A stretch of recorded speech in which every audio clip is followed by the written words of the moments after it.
और जो राजनीतिक मेहमान हमारे साथ तमाम जुड़ गए हैं, सौरभ दुबे, अजीब नहीं लगता कि जो टॉप 3 कंपनीज जिसके बारे में कहा जा रहा है सबसे ज्यादा जिन्होंने चंदा दिया, और टॉप 3 ऐसी हैं जो ईडी की रडार पर रही हैं और रेड भी उनके यहाँ चल रही है, उसके आसपास या उसके आगे या उसके पीछे, तभी बॉन्ड भी खरीदे जा रहे हैं। नहीं देखिए, चंदा दिया है तो चंदा जो है स्वेच्छा से दिया है ना, या जबरदस्ती धमका करके मांगा गया है? धमका के तो नहीं मांगा गया उनसे। किसी भी कंपनी को उसका अधिकार है, अगर वो किसी पार्टी को चंदा देना चाहती है तो वो स्वतंत्र है, उससे जबरदस्ती तो मांगा नहीं गया। अगर ईडी की कोई कार्रवाई उसके ऊपर चल रही है तो निश्चित रूप से होगी। देखिए, राजनीतिक पार्टियां सभी के घर जो है ना वो शीशे के होते हैं।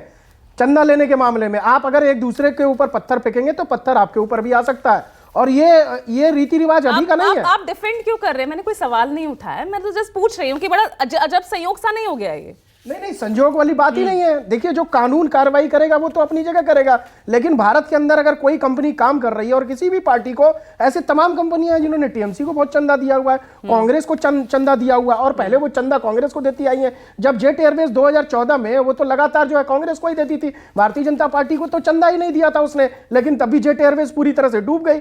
तो उस पर भी आप एक बात समझिए कि जो कंपनियां हैं उनको किसी तरह से धमका करके चंदा नहीं मांगा। इसीलिए भारतीय जनता पार्टी ने जो ये सिस्टम लाया था, ताकि किसी की भी जो है उसकी जो सार्वजनिक रूप से उसको ये ना पता चले कि इस पार्टी ने चंदा, इस कंपनी ने चंदा दिया हुआ है। उसी के लिए नियम कानून बनाया गया था, लेकिन ठीक है, सुप्रीम कोर्ट के आदेश पर उसको सार्वजनिक कर दिया गया है। सार्वजनिक करने के बाद आप देखिए कि यहां पर आपको ये तो पता चल रहा है कि भारतीय जनता पार्टी नहीं, ये टीएमसी भी दूसरे नंबर की पार्टी है, कांग्रेस भी उतना ही चंदा लिया हुआ, मतलब सारी राजनीतिक पार्टियों को चंदा गया हुआ है। लेकिन इसके पहले क्या होता था? इसके पहले समाजवादी पार्टी थी, स्वर्गीय अमर सिंह जो है वो लगातार फिल्म इंडस्ट्री से, अंबानी से, जिस प्रकार से उनकी ऑडियो वायरल जो है लीक हुआ था, आप सुनेंगे, उसमें 4 करोड़ का चंदा, 40 करोड़ का चंदा अंबानी परिवार से ले लेते थे, वो तो सबने देखा है। और उसके पहले जो है आरजेडी को आप देखिए, बिहार के अंदर जो है वो धमका करके कंपनियों को कि भैया हमको चंदा नहीं दोगे तो यहां पर काम नहीं कर पाओगे, वो भी हमने देखा है दौरा। और एक बंगाल के अंदर भी दौरा भी देखा हुआ है हमने, जहां पर लगातार कहते हैं कि भैया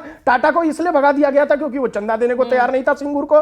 तो लगातार आप जो है देखिए, एक सिस्टम, एक प्रणाली इसलिए बनाई गई कि आप जो है इलेक्ट्रॉनिक बॉन्ड खरीद करके पार्टी को चंदा दे सकते हैं। यह पारदर्शिता के लिए बनाई गई एक नियम और कानून था। एसबीआई तो टाइम मांग रही थी ना, कहां इच्छुक थी? वो चाह रही थी कि भैया 30 जून तक का वक्त मिले, लेकिन जब सुप्रीम कोर्ट ने फटकारा तो तुरंत अगले दिन ही दे दिया। देखिए, सुप्रीम कोर्ट ने फटकारा नहीं, सुप्रीम कोर्ट ने जब उनको बोला, पहली बार में बोला, दूसरी बार में फटकारा। पहली बार में जब उन्होंने बोला तो उसके बाद वो डाटा तैयार कर रहे थे, एक लंबा चौड़ा डाटा होता है, उसमें समय लगता है, क्योंकि एसबीआई कोई छोटी मोटी संस्था नहीं है, इस देश की सबसे बड़ी बैंक की संस्था है। अगर वो किसी चीज को सार्वजनिक करेगी तो वो ताकि उस पर दोबारा सवाल खड़े कर रहा है ना, विपक्ष मंशा पे सवाल खड़े कर रहा है। विपक्ष किस तरह से सवाल कर सकता है? मैं वही तो कह रहा हूं, कौन सी मंशा पे सवाल कर रहा है? भाई, चंदा तो सभी पार्टियों ने लिया हुआ है और सभी को बड़ी बड़ी कंपनियों ने चंदा दिया हुआ है। टीएमसी जो कांग्रेस से ऊपर चली गई, क्यों चली गई? क्योंकि टीएमसी की लोकप्रियता कांग्रेस से ज्यादा है। हर दौर में जो पार्टी सबसे ज्यादा लोकप्रिय होती है उसको लोग, कंपनी, जितनी भी कंपनियां हैं या जो भी लोग चंदा देना चाहते हैं वो बढ़ चढ़ करके देते हैं। इस बार भारतीय जनता पार्टी को 2014 के बाद से 2018 से 19 का डेटा नहीं सार्वजनिक किया गया है। देखिए, 2000 को लेकर सवाल उठ रहे हैं। नहीं, कोई सवाल नहीं उठ रहे हैं, उसको भी सार्वजनिक कर दिया जाएगा। जो सुप्रीम कोर्ट का आदेश है वो सर्वोपरि होता है, समझ लीजिए। वो कोई ऐसा नहीं है कि एसबीआई संस्था उससे बड़ी है, वो तत्काल उसको जो है, जो भी उसके अंदर उसकी तैयारी चल रही है, उसको 1 या 2 दिन में उसको जो है सार्वजनिक कर दिया जाएगा।